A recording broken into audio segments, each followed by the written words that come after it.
Hi, this is Greg Hildebrandt. I've been a professional artist for 62 years. I've done a lot of artwork in that time, and I'm still just trying to get it right.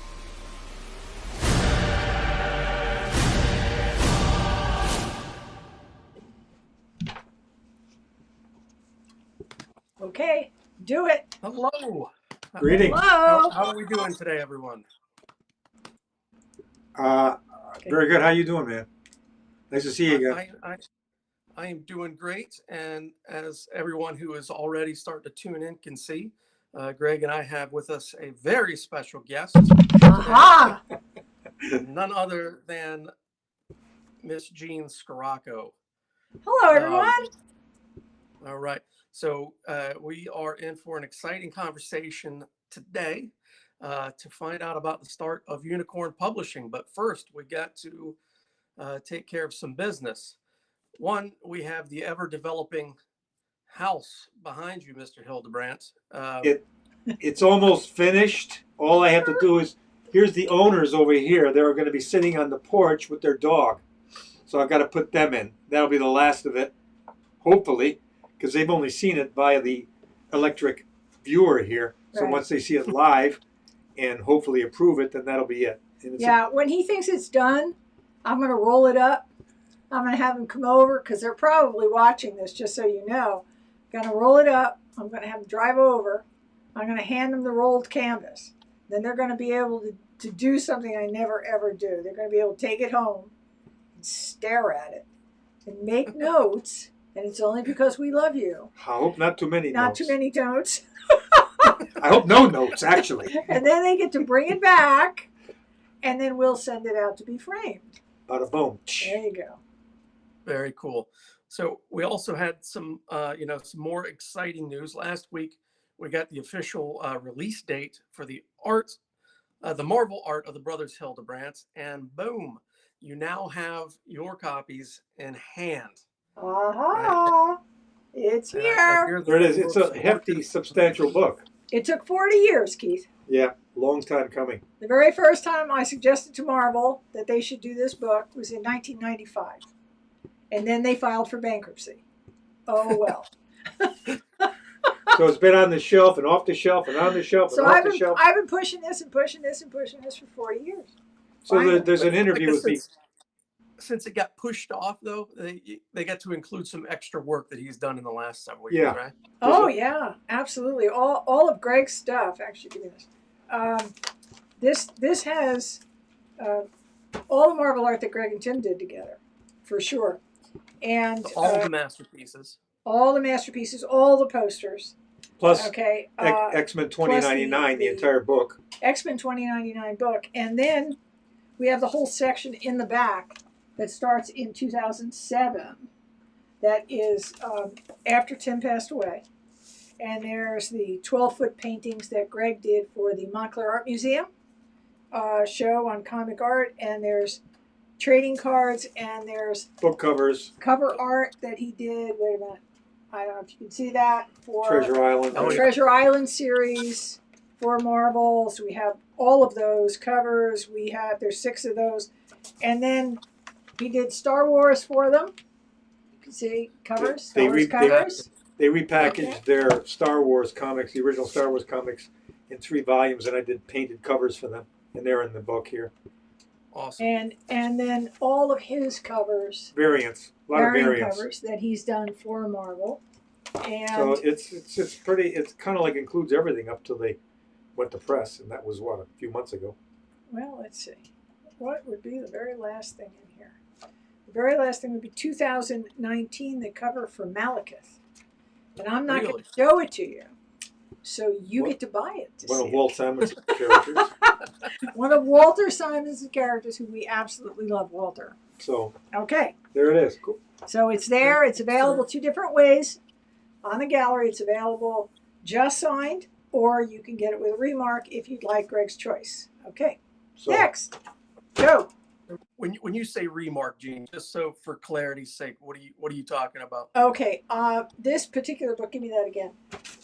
Thank you very much. Okay, this particular book has black end papers, which is the coolest thing, because most of the time they're light colors, and then Greg does a pencil sketch with graphite. But in this book, he'll be using either white pencils or silver Sharpies to do a sketch right on the end paper. Plus, they've included a little white who knew? white Oh my space God. at the end.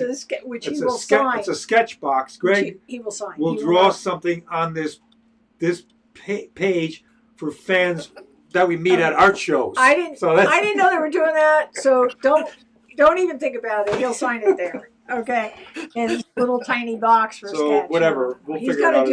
He's gonna do an end paper sketch like he usually does, which is like a head and shoulder of a character, and it's gonna go top to bottom on that end paper. You get your money's worth. So anyway, that's that. So we got several people that are already chiming in and saying hello, and you guys are looking great. We got Cesar Castillo Jr., who was the Jack Sparrow cosplay that bought a copy of your Thor painting from the New York Comic Con. So I remember Jack Sparrow. Yeah, I do. And so they're also asking, do you know when the next art show that you two will be doing? Yes, we do. 2022 is the next art show we will be doing, unfortunately. Yeah. As much as we'd like to get out right away and go do one, but can't take a chance. It's not going to happen. With the variants, both of us are at high risk, unfortunately. And even though yesterday we did get our first shot, yay. What a beautiful setup they have. And it was so fantastically organized here. It was like with the army was there, the directing, everybody doing a great job, and everybody's beautiful, right? Yeah, everybody's great. It was fantastic. And we'll get our next shot. We'll get our second shot in March, in the beginning of March. But there's just too many variants, and even the big shows, Dragon Con, Baltimore, they don't know. No one knows right now, because if it just keeps getting worse as far as variants in this country, right now we have 7 variants in this country, and if these vaccines don't cover those, then you just can't take the chance if you are us. So in any event, understood. But we do love you, and we would love to hear from you. So if you have a question for Greg, okay, that you're not going to get answered here, you can email me, Jean, Jean, at spiderwebart.com, and he will answer all of your questions, all 2,000 of them. Go ahead. All right. So when we left off, I see you're holding the Book of Oz. Yeah. We left off last week. We had started talking about you doing your illustrated classics, Greg. And you had gone through A Christmas Carol and Greg Hildebrandt's favorite fairy tales. So we started talking about that. And then you picked up a little bit with Wizard of Oz and the fact that it was no longer being published by Simon & Schuster. Yep. And it came out under the new brand of Unicorn Publishing, which, to my knowledge, did not exist before then. No, and that is the reason. That is the reason we have Miss Jean Scrocco with us, and that we have titled this "You Can't Do That." So Jean, before we get into the introduction of Unicorn Publishing, Greg has mentioned to us that you had the two of you had been working together for a couple of years at this point. So can you give us a little recap from your perspective of meeting Greg Hildebrandt and then making the decision to take him on? Were you working as an art agent or a rep or anything like that with any other artist before Greg, or give us your story? I'm just going to tell you, since you started it with that, everything you think you wanted to get to today, you're not going to. Well, we could make this last longer. We could do more than an hour. I can give you the quick version, but you'll miss the best stories. Okay, so the quick version is art was my major in college, and I love art. I love it. But unfortunately, I knew I was okay. I wasn't a bad artist, but I knew I wasn't ever going to be a great artist. And it wasn't that I couldn't train myself to be better. I could. I just didn't have the eye of the tiger, which is what I say any good, really good artist needs. Okay. And so I decided that the second passion in my life was real estate and architecture. And so I really wanted to go into building. That my father was an architect and my grandfather was a builder, and it's in my blood. And so I had this whole plan, this big, huge plan.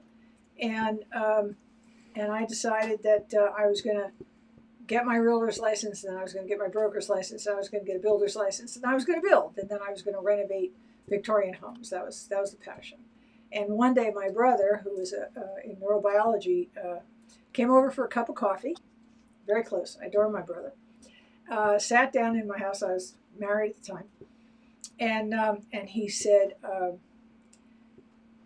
"Get this over a cup of coffee. I'm getting out of medicine." Married at the time, but not to me. No, not to you. Right. Just to My make first sure that husband. that's straight. I'm sorry. And my heart stopped.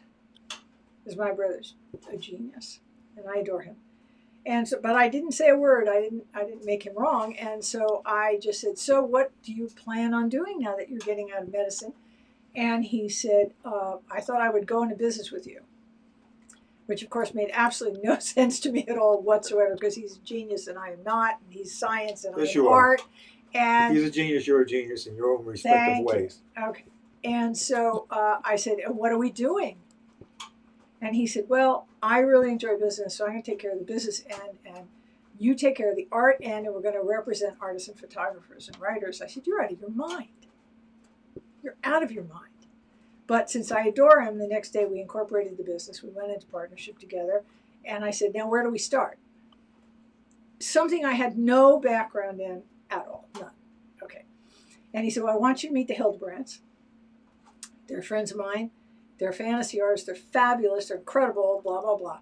And I said, "Wait, Joe, please stop. Don't tell me. This is the two guys that did that book, Ursharak." I went to a big opening in New York at a church. Unitarian church down near the said, park. Where they had witches and wizards and people They had it all set up. stirring pots.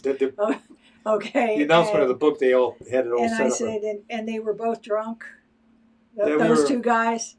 back in the and day, he said, you know. "Yeah, those two guys." And I said, "You're out of your mind. You're nuts. There is no way." I was only drunk because I was so nervous. Yeah, sure. So I had to, So he said, "Well, just do me a favor." He said, "You know the Lord of the Rings." And I said, "I have no idea what you're talking about."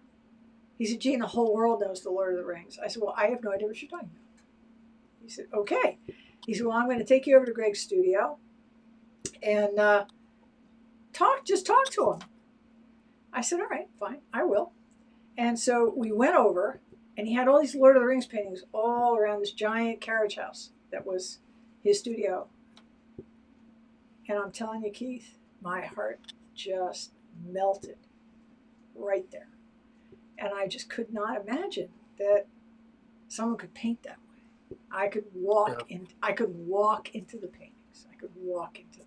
The Unexpected Party was sitting there. It was just amazing to me. And the Healing of Eowyn, and it blew me away. And I looked at my brother, and I looked at Greg, because he had this long ponytail and this crazy beard. And I said, "Joe, are you telling me that art came out of that?" "Really?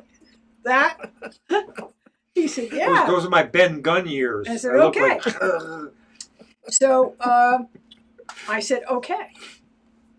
And the next night we met at Ann's Clam Bar in West Orange, New Jersey, the bottom of the hill in West Orange, New Jersey. Italian restaurant. And Italian restaurant, which is not there anymore. And we outlined what the contract was going to be. Everything that was going to be in it, what I was going to do, what he was going to do, blah, blah, blah. And we signed the outline, all three of us.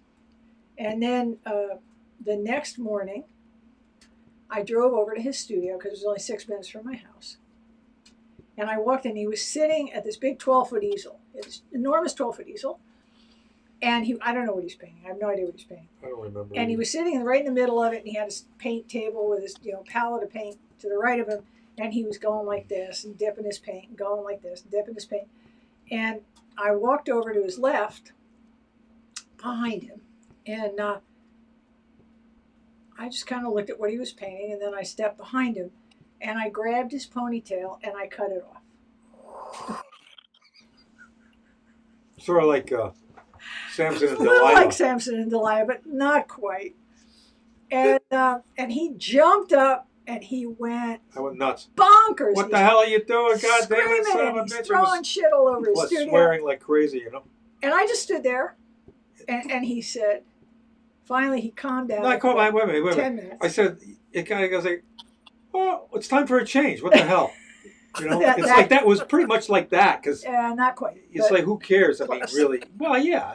So he said, finally he calmed down, he stopped yelling, and he said, why did you do that? And I just looked at him because people either love me or they hate me because I'm just me. And I said, have you looked in a mirror? Do you know what you look like?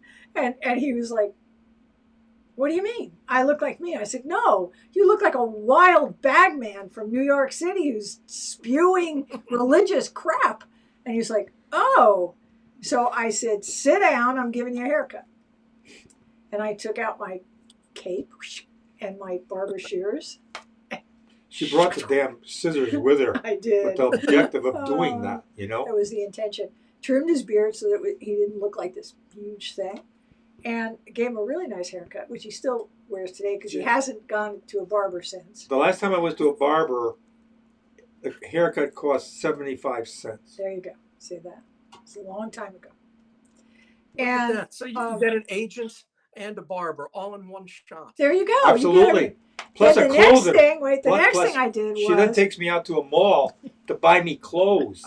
Because all I had was, ragged, T-shirts and blue and jeans. his and army paint. boots. And His my army boots, though, damn it. These aren't, I didn't buy these Covered at in paint. you know what I mean? They're mine. The real, I wish I still had them. Those things were built like I'm freaking. actually trying to make this short. Let's not go off on tangents. Well, army boots are. Anyhow, so I said, okay, get in the car. I got in the car. And he said, where are we going? I said, the Short Hills Mall. And we spent the entire day at the Short Hills Mall. Big, and big as I fancy said, mall here, you know. My grandfather was a builder. He, by profession, was a tailor, an Italian tailor. Okay. And so clothes, very important to me, not important to him at all. And when we left the mall. Costumes are important, not clothes.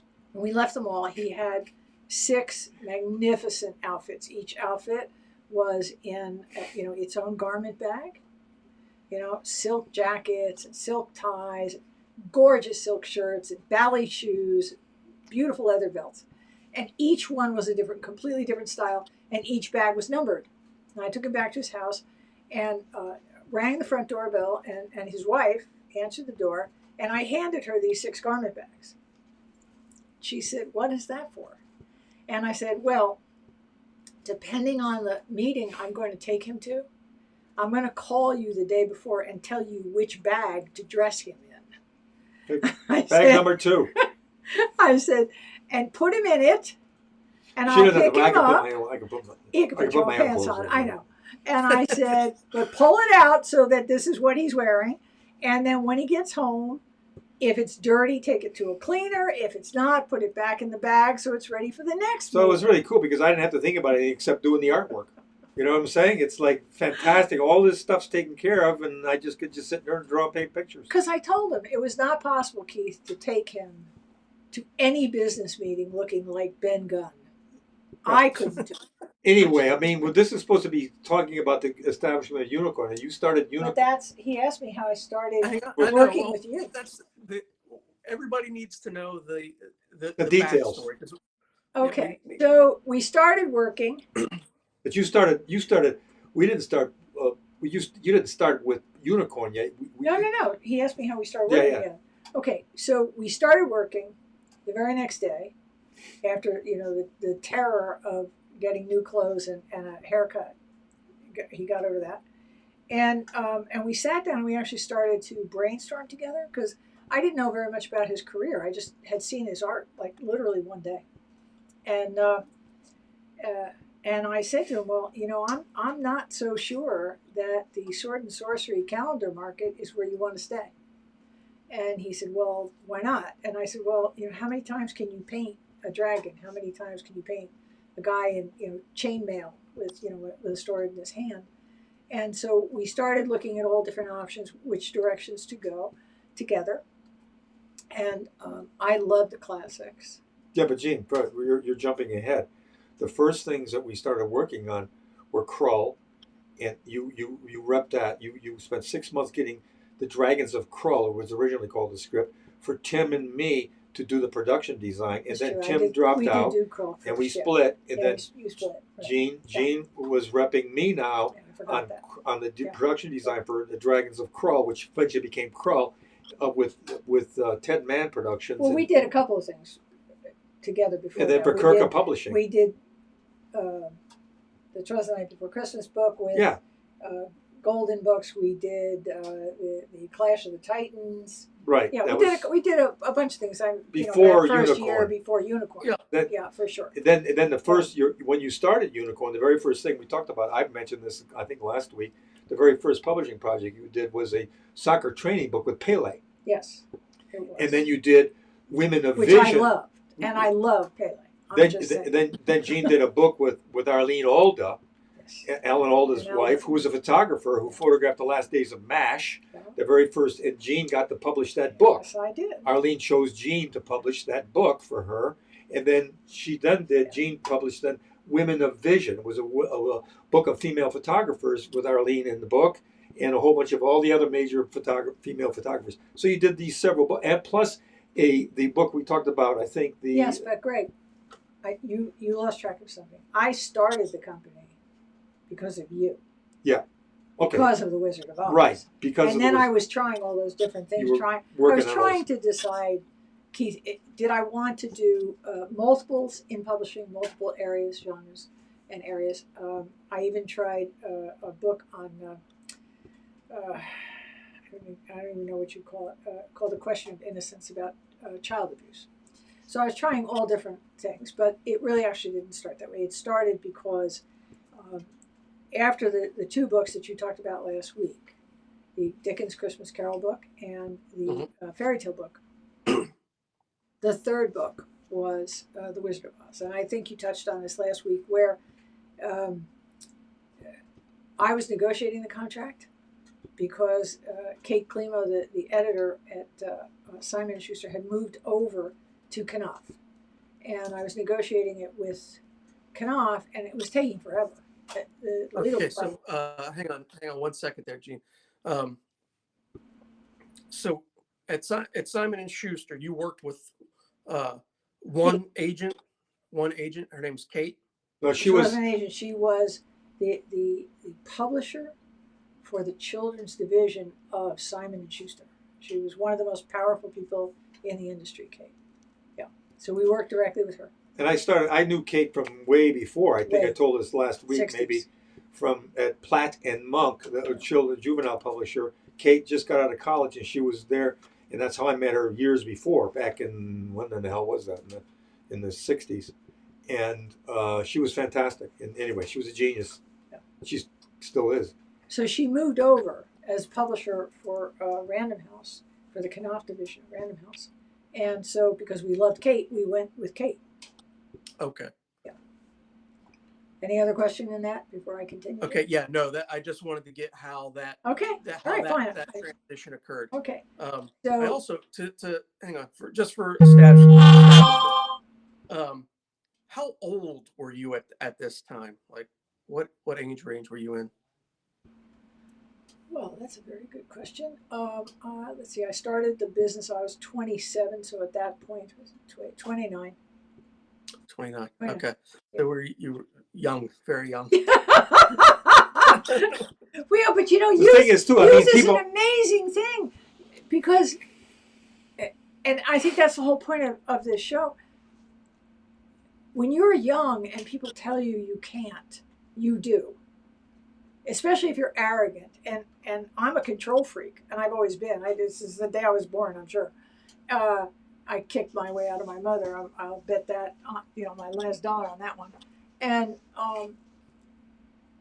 so, no one ever told me I couldn't do anything when I was growing up.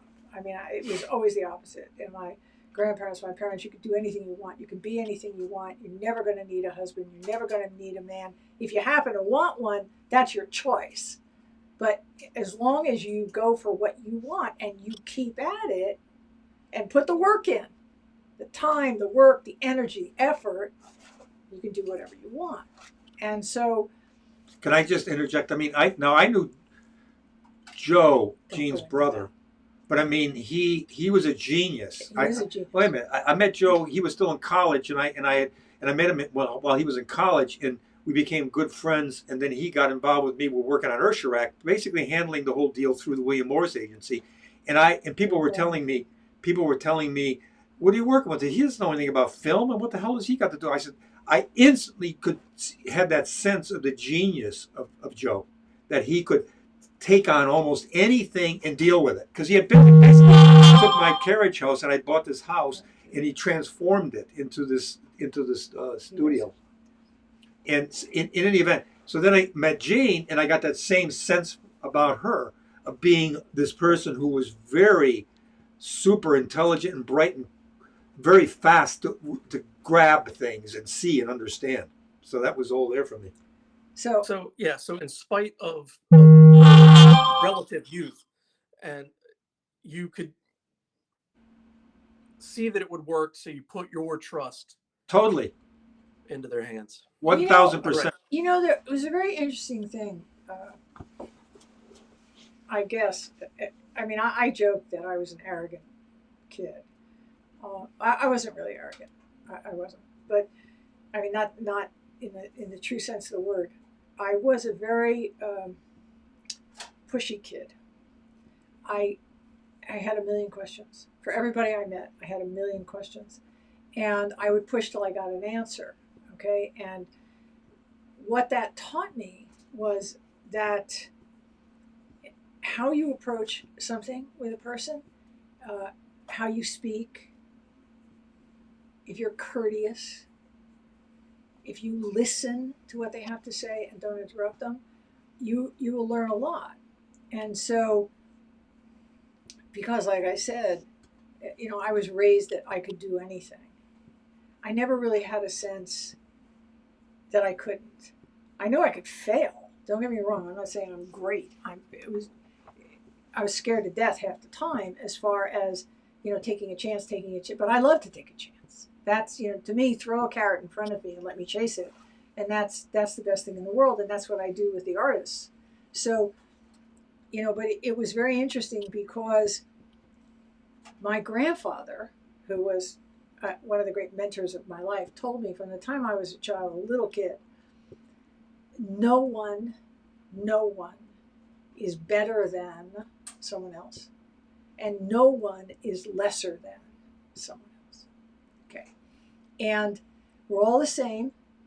And he used to say, Jean, people achieve differently in their lifetime, but that's the only difference. And you treat everyone exactly the same. Okay. So, I mean, just like really quick, what that means for me and what it has all my life was, you know, we were at a funeral for Walter Cronkite, and President Obama and President Clinton were there. And at the end of the funeral, I walked up to Clinton and started talking. And the people that I was with were like, "What are you doing?" And I said, "I want to talk to him." And they're like, "But it's the president." I said, "It's a guy. He puts his pants on the same way every morning.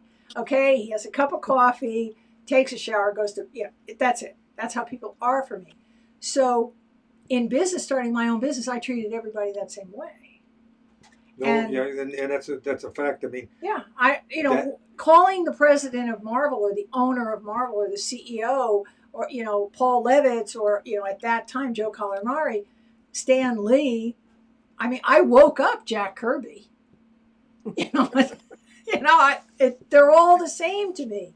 And I've never. Well, She was working on a project Don't do that. called West Coast. Well, don't do what? Don't get into that project. Well, because I'm not going to talk about the track. I'm not talking about the project. I'm talking about she called early, and it was like really California time, and Right. and Roz answered the phone, his wife, and so he was still sweet. So sweet. They didn't even know me. They had no idea who I was. And she said, Jean, could you call back after 9? I said, ooh, sorry.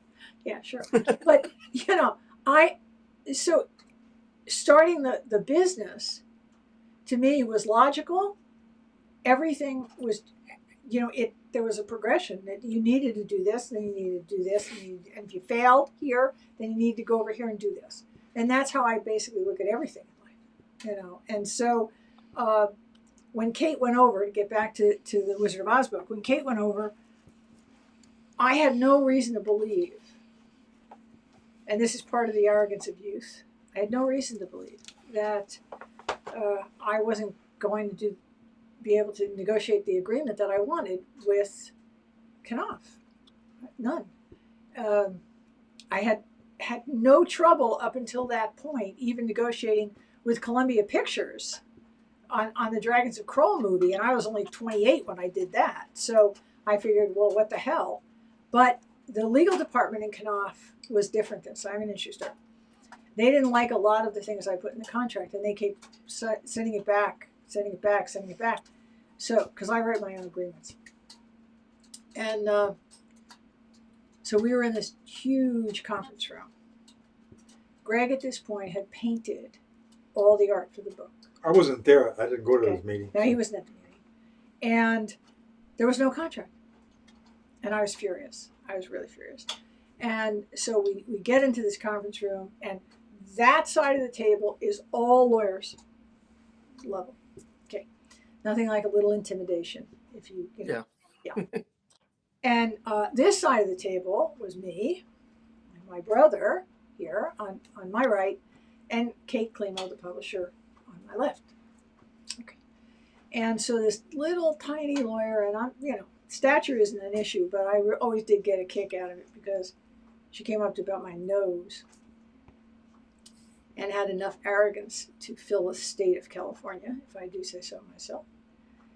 And she pushed my contract across the table at me, and it was all red ink. And this was like the 12th version of this contract. So I calmly pushed it back across the table, and I looked at all these attorneys and I said, sign it this way, or there is no deal. I'm done. And she pushed it back across the table at me, and she stood up and said, you haven't been published until you're published by Knopf. Whoa! Okay, at which point I stood up, slammed both hands down on the conference table as loud as I could, and started screaming, which, as anybody would know, Italians can scream very loud. And I said, listen, bitch, what you don't understand is I don't need you. It was probably you, something or other bitch. Probably more. Probably more, Probably. right. Something that begins with an F, I think. Could be, could be. And I said, I'm done. I've had enough. Greg's book is ready. I said, I don't need Knopf. I don't need Random House. I don't need Simon & Schuster or William Morrow or any of you. I will just publish the fucking book myself. And the lawyer looked at me horrified, and she said, you'll never be able to do that. I said, you know what, honey? It takes you 2 years to get a book on the shelves. It's going to take me 3 months. I said, I guarantee you in 3 months, I will be in every bookstore in this country and in every warehouse club in this country. And I stood up and I said to my brother, let's go. We're in publishing. And Kate, I heard her as we walked out the door, she looked at these people and she said, you have no idea what you just did. You have no idea. And the next day, Joe and I started publishing books. Literally. I mean, we had McEnroe, we had Pele, we had, what's his name, the guy? The golf guy. What the hell is his name? Big golfer. Give me some golf names. I don't Not know. a golf. Jack Nicholson. Jack Nicholson, right. We did a calendar with Jack on his golf courses. And McEnroe I walked out on. I had a meeting with him and his father to do a tennis book, and he was so obnoxious, so fucking arrogant that I stood up and I said, Did you do a calendar with? you are a child and I will not deal with children. And I walked out the door and he was older than me, but whatever. Did I what? Winter Tour Museum? Oh, the Winter Tour Museum down in, where is that? Is it Delaware or Pennsylvania? I don't know. Winter Tour Museum and Gardens. It's a magnificent place. They called me. It was very funny. They called me. They wanted me to design their annual calendar. And so I went down there, I photographed hundreds and hundreds and hundreds of things in the museum. It was magnificent. And then I designed it and I sent it to them. And I did the front cover, black background, with a top hat and white gloves and a cane and playing cards from, like the 30s. It was beautiful. And they called me up and they said, you put a black cover on the calendar. I said, striking. It's gorgeous. And they said, you can't put a black cover on the calendar. I said, okay, I'll change it. And so then one of them called me up and said, no, we don't have any time. And I think for about 15 years after that, Winter Tour had black covers on their calendars. It was so successful. But aside from the fact that we did The Wizard of Oz, here's Jean posing for Oz as a woman, because she, in the book, man, I can never get this straight. Yeah, I'll hold it. Oz, in the original book, Oz appears to the Scarecrow as a woman. She appears to the Tin Man in another form, and he appears in different ways to the principal characters. I forgot exactly all, but in any event, not only the art was all done, so Jean then decides, well, she's talking to Kate. We said we needed a Christmas book, right? Wait. Here was the fun part. We were not set up for graphics of any kind. Okay. Oh, And so, my brother said to me, "Well, okay, genius, you just put us in the publishing business. Now what are we doing as far as this goes? Because we're not set up for this." And I opened up my drawing board that I hadn't had open in a long time, and I taught myself key line and paste up, and I did all the boards for the whole book. And in the basement of your house. Yeah, in the basement of my house, and it was like 2 hours a night I would sleep, and I'd be down there with overlays, because in those days there were no computers, so you literally did everything with acetate overlays, your crop marks and everything. Rubber cement had I still have all my tools. I'll never let them go. I'll bury myself. But then once you got into it further, right, you had to get warehousing. Oh yeah. Unicorn needed a warehouse, get a warehouse manager. The whole production. It's like 5 this years, thing kept. I had 38 employees. Figuring out as you go how to do it, because you never did it before. Right. Just step by step, you move into it. Because years later, people would ask Jean, where did you go to school to learn how to do that stuff? Well, yeah, right then and there, I went to school by doing it. That was the school. And that's the way it happened. It was amazing. It was interesting because Greg's right. It did. It kept growing because we kept pushing to do what the industry was not doing. And so, for example, I remember we had, I guess, about 24 employees at that point. We had moved into beautiful office spaces in Morris Plains, 5,000 square feet of office space. And I had a 5,000 square foot warehouse that we rented in Whippany. And I will never forget when my brother came in my office one day and said, we have to go to computers. And I was like, I like my Selectric typewriter. What? What are you talking about? And the next thing I knew, we had a $50,000 investment, and I was staring at this thing, and I was terrified. I was absolutely terrified. But Joe is the genius in terms of the technology. He still is the genius in technology. And he's the one that made that decision, and you reacted like, my God, I don't know. My God, yeah. And you hit. You finally you're with the office. You locked the door in your office that day. I locked the door in my office for 3 days in a row. And just read the whole goddamn book on how to use it, and taught myself how to use it, and that was fine. But Joe would always push me, and I would push him. I would make him crazy from a standpoint that, I wanted our books to be gorgeous. I wanted them to mimic, in a way, the old Scribner books. So linen covers with foil stamping on the front, on the spine, on the back of the books, beautiful Yeah, end papers, kind of thing. and You know, the, and all of this is done by hand. And this, you see this? Wait, come here. This is called an onlay. Okay, every one of these is printed and then pasted on the book. Every one of them. Okay, and all the linen colors were done to my specifications, and the printers we were using would sign an agreement with me that they would never make that color in linen for another customer of theirs. That was my color once I created that color. So I really got a little bit nuts. And then what about the things introduction? like this. So every one of the books that I did had an introduction from a famous person. So this is Margaret Hamilton, did the introduction for this. Played the and witch in the film. My criteria was if they were someone that I really loved that had acted either stage or film as a character in the classic, that I tried to get them to do the introduction. And I was really blessed. I mean, we had Margaret Hamilton. We had Frank Langella did the Frank introduction Langella. for the Dracula book. And So that was a great experience with him too, wasn't it? oh, The way he wrote the introduction, Gene called him to do the introduction because he had done I saw the Broadway play when he appeared, Gene and C, when he was on Broadway when he did Dracula. It was fantastic. It was incredible, and totally different from the movie that he did. Completely different in any event. But she called him, and he said he would do it, but then he just couldn't get it. And no, he didn't say we'd do it. Okay, go on. No. I called him like 9 times. I called his agent, and see, this is where you never give up.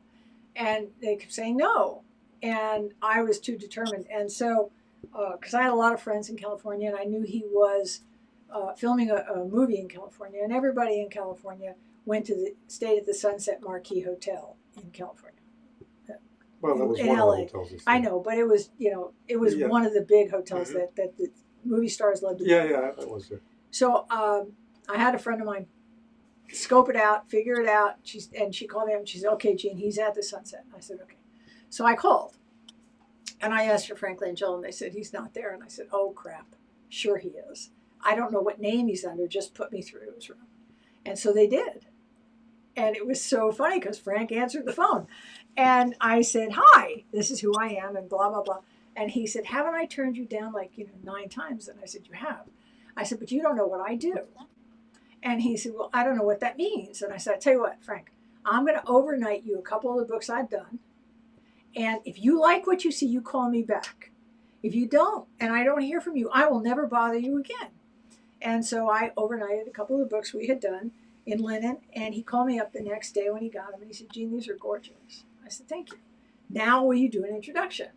And he said, "Well, I have been asked so many times in my career to do something relating to Dracula, and I've always turned it down because it was one of my favorite things I've ever done, and it's very important to me, but I love the quality of your books, so the answer is yes." I said, "Fine." And so I'm waiting. The book is plated in Asia. They're ready to go to press, and I have this blank page and no introduction. And I'm calling him like, "Frank," and he said, "Jean, I can't do it. I'm too close to it. I can't do it." He said, "You write it. If I like it, I'll sign it." I said, "I can't do that." So I went home and I thought, all right, I'll try and write something and see if he can edit what I write. And I get into work the next morning, and the introduction is in my fax machine. We had fax machines in those days. And I called him up. I woke him up, and I said, "I don't understand." He said, "We were on the set last night, and we had a power failure." He said, "And it was 10 o'clock at night, and the entire place went black. And everybody left, and I sat there at a table in the dark, lit a candle, and wrote the introduction, and it came to me, and it was perfect."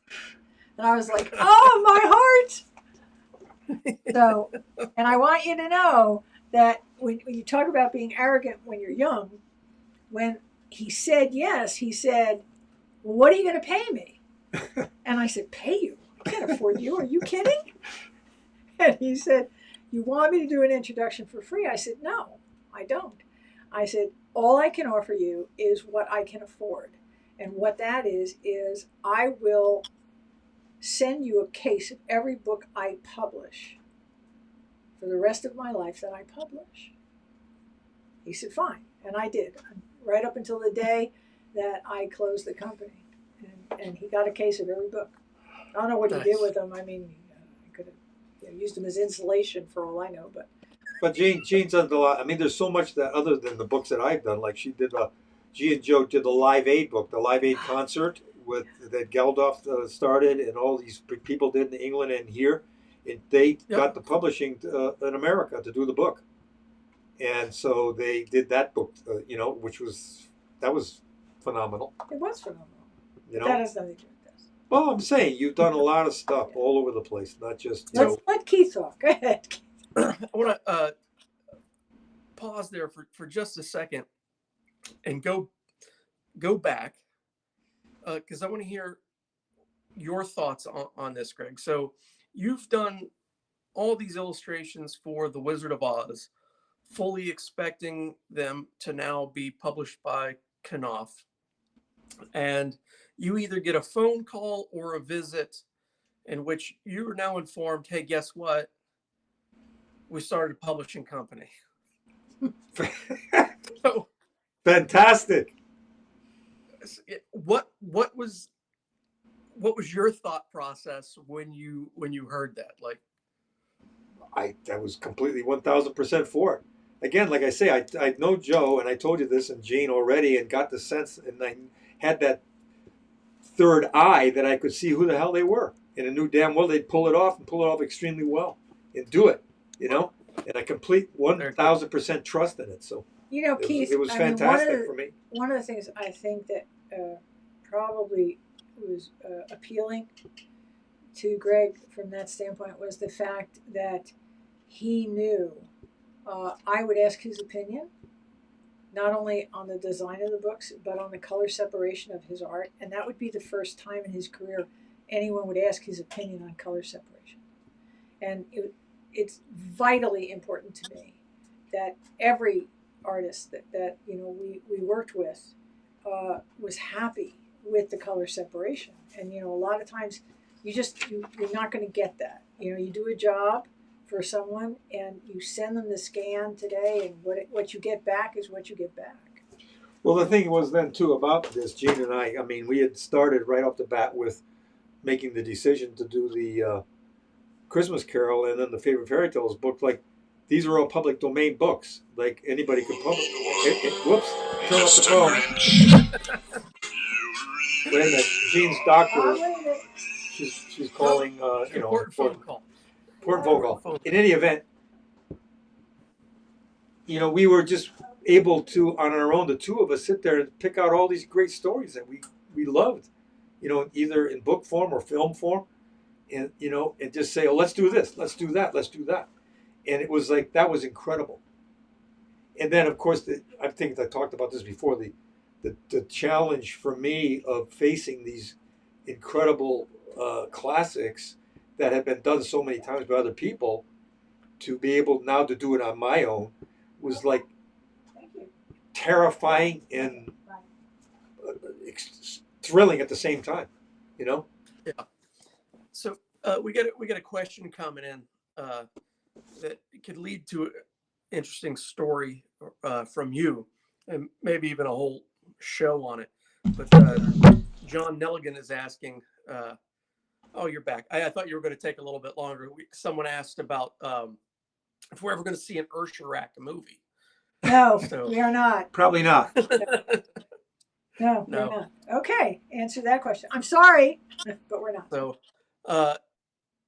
we also had another question. You talked about the color separation. What is that? Oh, okay. So, okay, this is going to be very interesting. So, in the good old days, in the original days of publishing, I would take the art that an artist would give me, and I would send it out to a photographer, professional photographer, and they would take 8x10 transparencies, okay, which is some people call them chromes, some people call them transparencies, some people call them slides, Okay.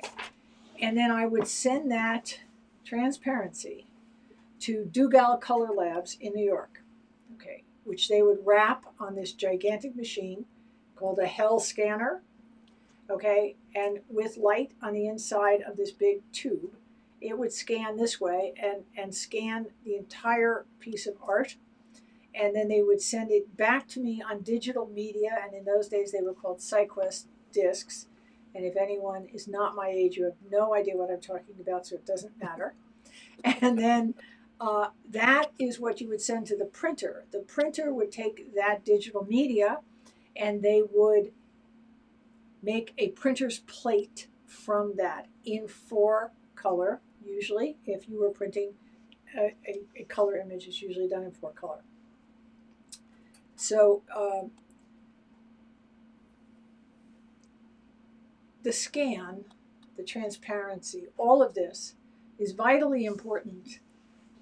But what most publishers don't do is they don't take that digital media, print it, test print it, color correct it, make sure that it actually looks like the art.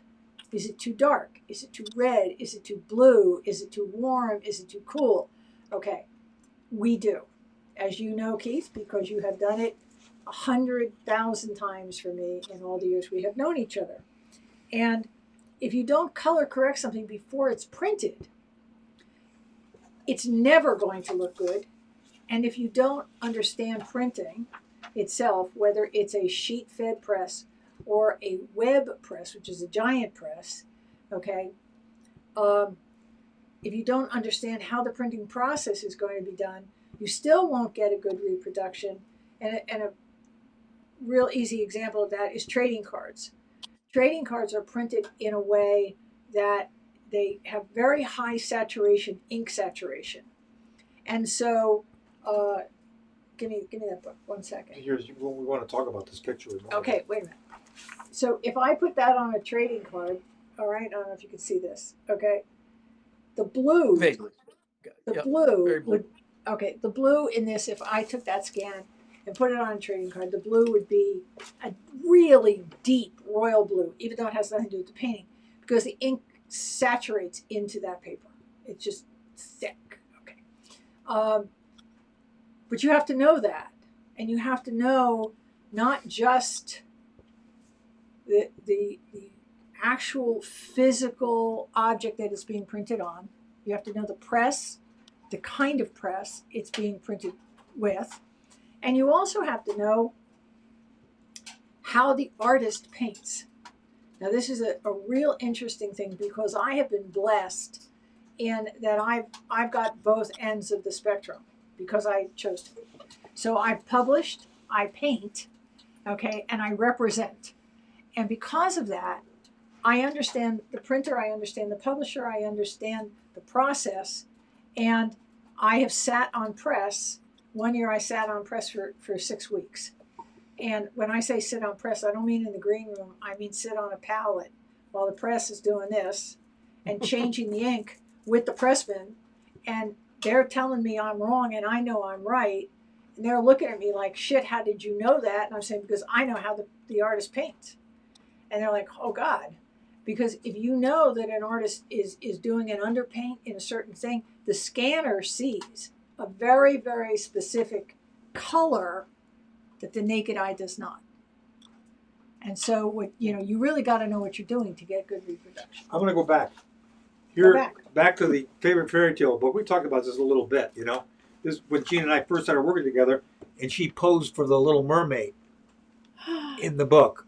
Well, can you hold this damn thing up there? I can't ever get the eye right. Great. But there's the book, and then here's the actual original painting. Right, that's what he wants to show you. I'll link to it when this all uploads to YouTube. I'll also provide a link. Okay. Okay, but you know what he's trying to show you, Keith, is you see how dark the blue is in the coral? Yes, I can. I'm not sure that everybody can, though. Okay, Yeah. Now, there is no dark blue in this reproduction. Okay, Right, and the reason is that these scans were done in Spain. So Simon & Schuster sent those transparencies to Spain, they had absolutely nothing to compare them to because the originals were in the United States. But no, just okay. That's technical. Now, Jean posed for this, and I talked about this a little bit last week, I think. When we read the text, Hans Christian Andersen's text, he does not describe the mermaid at all or her hair color. And so in the conversation we're having, I'm saying to Jean, well, it should be blonde. Nah, it's too blonde. Green, that's too weird. And then Jean said, make it red, make it bright cadmium red. And so I did that. And then, segue into the future, about 1990. I go to Disney to give a talk. They invited me to come to Disney to give a talk to the animation department, which blew my mind, even though none of the old people that I grew up with, and you being a Disney freak of the original animators, were there anymore. But nonetheless, when I got there, I was totally amazed that the whole theater was jammed with all these younger people who had grown up on the Lord of the Rings art that Tim and I did. Okay. 70s. So I was there about 1990, I think. Something like that. 90, 91. Yeah. And so I gave a whole talk. And Jean, when I left, she said, don't give away your color theory, which of course... My final last words. I bring a bunch of paintings with me, and I line them all up, and they have a big green board or black board up there, and they chalk, and I'm giving my whole breakdown. Warm light, color theory. Warm light, cool shadow, mid-range, blah, blah, blah, blah, blah. I give the whole technique, and they're filming the whole thing. They shoot the whole thing. So it got applied to the next film, my color theory, according to people that I knew inside the operation. You know what I'm saying? In any event, I met Glenn Keane. We won't list their names, but we're going to say that these are people that are not low on the ladder run. I won't list names then. Okay, they took me out to dinner. Principal people involved with the Little Mermaid movie. Major animators. And you know, other people, major people, and they took me out to dinner that night and said, they asked me, do you know how the Little Mermaid film got started? I said, I have no idea. They kind of looked at each other, you know, and then they decided to tell me the facts that their boss, without mentioning names, had gone to a bookstore, found favorite fairy tales book, took it off the rack, opened it up, read it, looked at it, saw the picture of the Little Mermaid, brought it back to the studio and said, we're going to animate this. Let's make her look like this. So they told me that they had the picture up around the studio, and they were basically patterning the Little Mermaid in the movie after my character. And they said at the end of it, okay, you can tell your agent to sue Disney. And they weren't being facetious, or they weren't trying to be funny. I mean, they weren't telling me this to kind of like, ha, ha, ha. They were like, really, we're giving you the facts, man. They were actually telling just you like one artist to another artist. Sue Disney.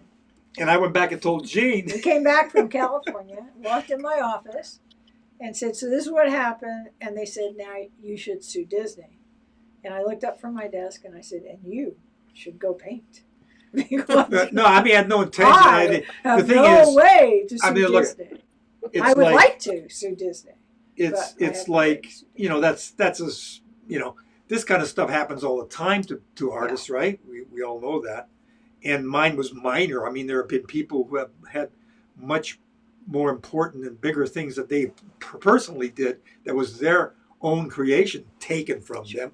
You know, it's happened from the beginning of time, I'm sure. Certainly in Hollywood, it's kind of like, you know, big time there, you know, knowing other people who had stuff taken from them. The thing about this, Keith, is the copyright infringement issue of this is that the Little Mermaid had never been depicted in that way with red hair. Hans Christian Andersen does not tell you what color her hair is.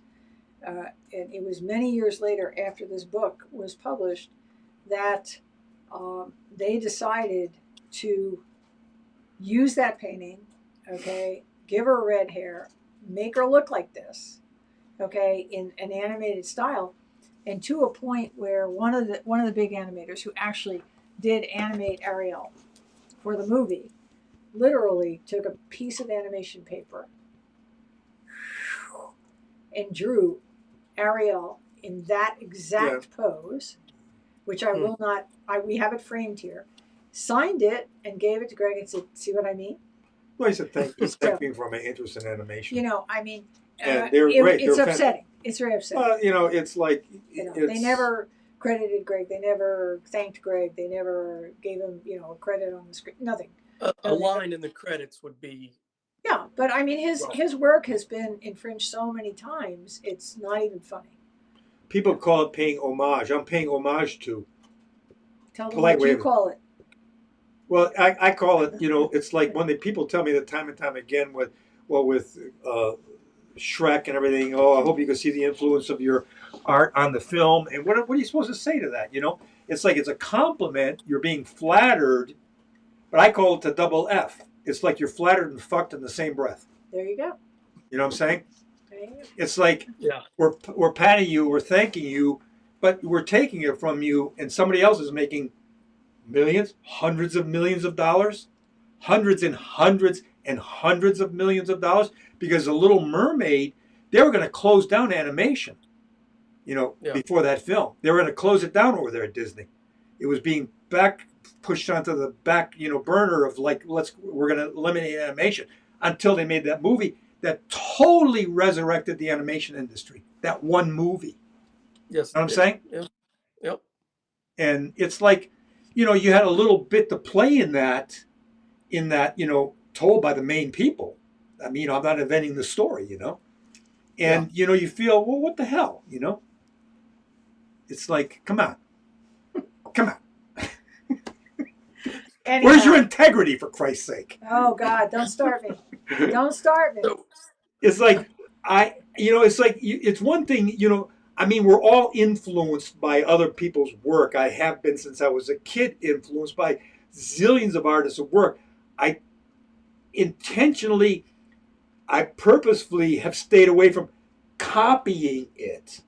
You know what I mean? You don't take it and copy it. You don't take it and take that and try to make it your own. No, you learn from it. You learn from it. You're influenced by the quality, the craftsmanship, the workmanship, what the hell ever. You know what I'm saying? Understanding of light, color, perspective. Yeah, all that stuff. And I guess in a way, everybody influences everybody. But that's more than influencing. Do you know what I mean? Yeah, but in a case like the Little Mermaid, is completely different, because Anderson doesn't describe this at all. Well, yeah, he doesn't describe it. And that was Greg's interpretation of Anderson's words. To say nothing of, it's like saying, you know, Greg's design for Gandalf, for Frodo, that's Greg's interpretation of the words, the text of J.R.R. Tolkien. So when somebody rips that off, it pisses you off. Okay, and it happens. It happens a lot. You know, I mean, and I'm just going to say this one because I know we're probably at the end here, but do we have enough time, Keith, for me to just tell them what just happened with eBay? Yes, please do. Okay.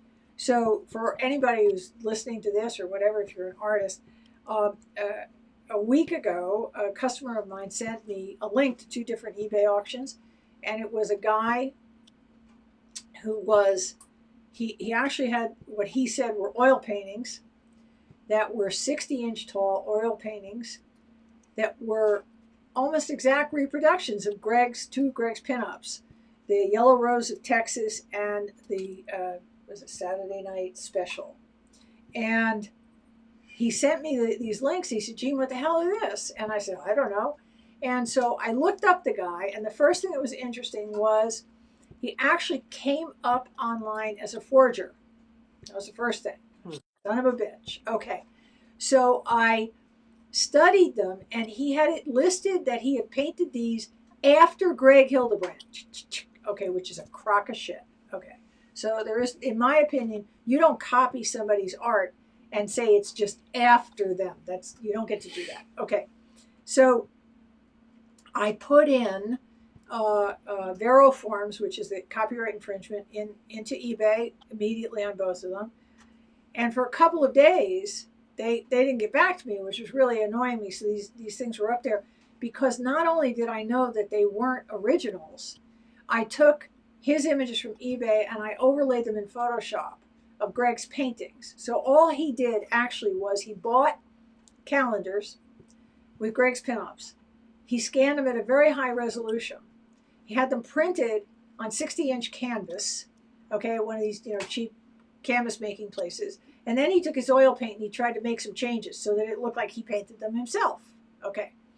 I explained that to eBay because now what you have is you have fraud. A, it's a copyright infringement. B, he's telling people they're buying an oil painting. They're not. They're buying a print with some oil paint stuck on it, and it's a copyright infringement.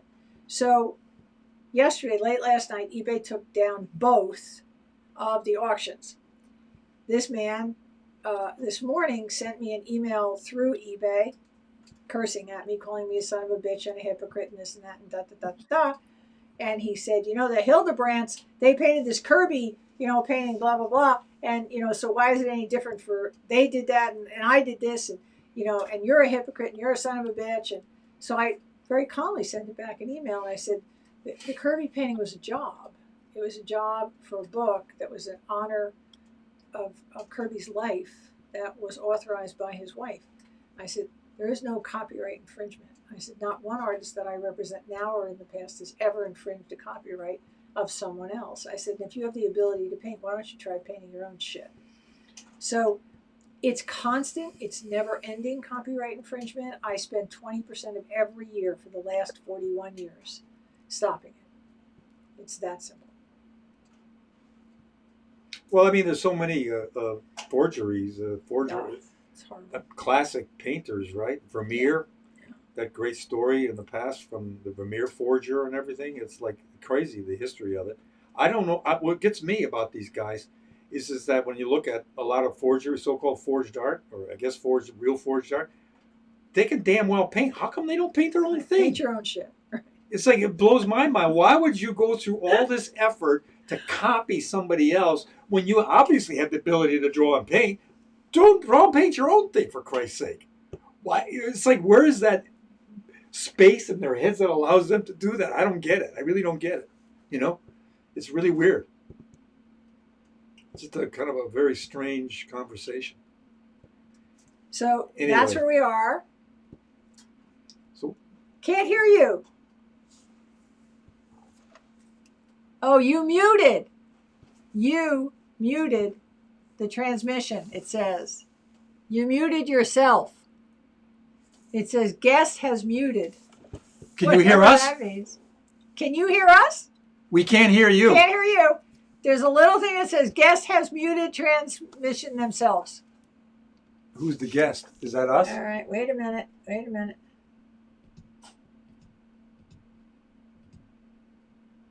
Can't get you.